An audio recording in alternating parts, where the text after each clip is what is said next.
我是伊恩，台湾人。姜丝炒大肠是我特别爱的一道台湾客家菜，最大特点就是酸。我今天会用到酸菜、白醋、柠檬汁3样，制服重口味食材。炒之前要先把大肠煮熟煮软，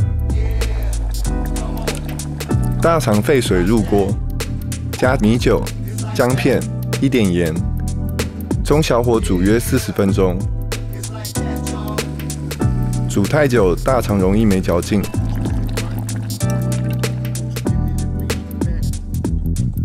稍稍放凉后切小段。这个季节用嫩姜最为道地，切细丝。红辣椒切段，蒜头切片，酸菜切丝，料就备好了。热锅起油，下姜丝、蒜片、红辣椒爆香，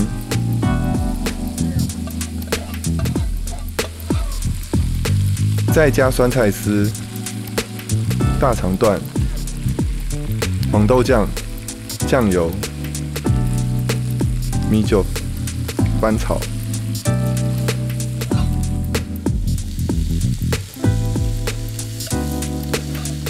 倒一点水，稍稍焖煮。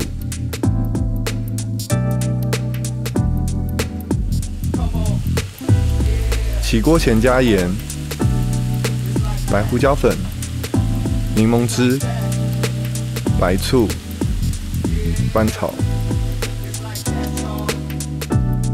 姜丝炒大肠就做好了。